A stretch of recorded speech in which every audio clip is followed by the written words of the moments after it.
মই আপোনালোকক কওঁ, মানসিকভাৱে যি কাম কৰিলে মনত শান্তি পোৱা যায়, পৰিতৃপ্তি পোৱা যায়, সেই পৰিতৃপ্তিয়ে মানুহক কি আগবঢ়াই লৈ যাব পাৰে। আমি সদায় মানুহৰ ভাল কামনা কৰিব লাগে।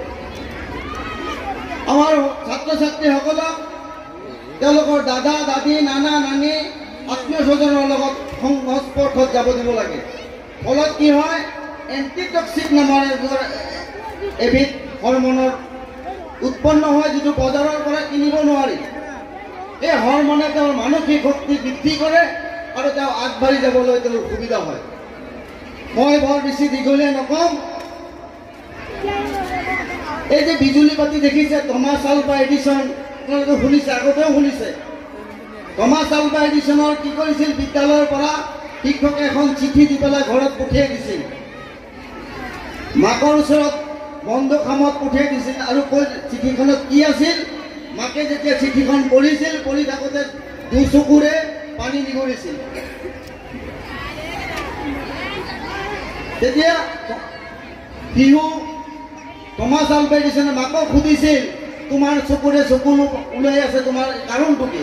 তেতিয়া মাকে কৈছিল যে তোমাৰ সেই বিদ্যালয়ত আৰু যাব নালাগে, কাৰণ সেই বিদ্যালয়ত তোমাক পঢ়োৱা শিক্ষকৰ তাত নাই, যোগ্য শিক্ষক নাই, গতিকে তুমি ঘৰতে থাকা আৰু তুমি ইয়াতে পঢ়া শুনা কৰা। মাকৰ লগত থাকি পঢ়া শুনা কৰিব দিছিল।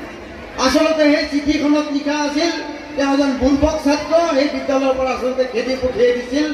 এদিন তেওঁ কি কৰিছিল, এই বিজুলী বাতি আৱিষ্কাৰ কৰিছিল। বিজুলী বাতি যদি থমাছ আলভা এডিসনে আৱিষ্কাৰ নকৰিলেহেঁতেন, তেতিয়াহ'লে আজি এই আধুনিক চিকিৎসা ব্যৱস্থা, এক্সৰে কওক, আল্ট্ৰাচাউণ্ডেই কওক, এইবোৰৰ আৱিষ্কাৰ নহ'লহেঁতেন। মই ক'ব খুজিছোঁ, প্ৰত্যেকজন শিশু জন্ম হয় এক বিশেষ প্ৰতিভাৰে। কেৱল আমি ডাক্তাৰেই হ'ব লাগিব, কেৱল আমি ইঞ্জিনিয়াৰেই হ'ব লাগিব, এনেকুৱা নহয়। জুবিন গাৰ্গেও শ্ৰেণীকোঠাৰ পৰা, পৰীক্ষা হলৰ পৰা কেমিষ্ট্ৰিৰ কাকত ফালি পেলাই ওলাই গৈছে, তেওঁ গান গাই নিজক আজি বিশ্ব জয় কৰিলে। কেৱল শিক্ষাগত অৰ্হতাৰ জৰিয়তে, একাডেমিক চাৰ্টিফিকেটৰ হ'লে এগৰাকী মানুহ সফল হ'ব, তেনেকুৱা কথা নহয়। মই বৰ বেছি দীঘলীয়া নকওঁ। ইয়াত ভাষণ দিয়া, ভাল ভাষণ দিয়া মিন্নাতুল ইছলাম আছে আৰু বিশিষ্ট ব্যক্তিসকল আছে, তেওঁলোকে আপোনালোকক ধুনীয়া ধুনীয়া কথা ক'ব। মই থৰতে কেইটামান কথা আপোনালোকক কৈছোঁ যে এখন শিক্ষানুষ্ঠানৰ বাৰ্ষিক অধিৱেশন, ইয়াতে বহুত লাখ টকা খৰচ কৰি ইয়াত আয়োজন কৰিছে ছাত্ৰ ছাত্ৰীসকলৰ বিকাশৰ বাবে, ছাত্ৰ ছাত্ৰীসকলৰ বিভিন্ন দিশত বিকাশৰ বাবে। মই তাতে লক্ষ্য কৰিছোঁ বিস্কুট খেল। বিস্কুট খেলত এগৰাকী ছাত্ৰই বহুত চেষ্টা কৰিছে এই বিস্কুট খাবলৈ,